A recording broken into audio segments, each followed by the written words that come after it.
হ্যাঁ, আসসালামু আলাইকুম। আমি এখন বর্তমানে আছি আমাদের ব্রাহ্মণবাড়িয়া জেলার কসবা থানা গোপীনাথপুর ইউনিয়নের একেবারে সীমান্তবর্তী এলাকা সুতারমুড়া গ্রামে। সুতারমুড়া গ্রামের এখানে দৌলতপুর সুতারমুড়া সিনাই নদীর পানি কিন্তু দেখেন একেবারে কি ভরপুর পানি আসতেছে।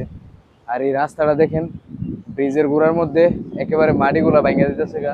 আর পানির কি স্রোত আপনারা তো ভিডিওর মধ্যে দেখতে আছেন, সাথেই থাকবেন। এই ভিডিওর মাধ্যমে আরো অনেক কিছু দেখাচ্ছি আপনাদেরকে। ভিডিওটি অবশ্যই শেয়ার দিবেন, সবাইকে দেখার সুযোগ করবেন, সাথেই থাকুন। কি স্রোত একেবারে পানির, রাস্তাটা দেখেন। আর একটু ইয়ে হইলেই ভেঙে যাবো গা, খুব ঝুঁকিপূর্ণ।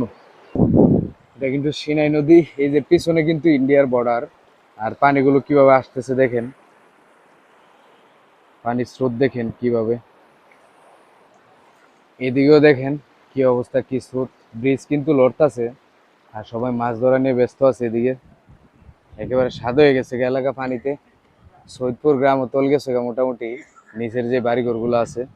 এই যে দেখেন, ভিডিওটি অবশ্যই শেয়ার দিবেন, পুরো দেশবাসীকে দেখার সুযোগ করে দেবেন। আমাদের এলাকাতে টানা 4-5 দিনের বৃষ্টিতে ইন্ডিয়ার পানিতে একেবারে বন্যা হয়ে যেতেছে।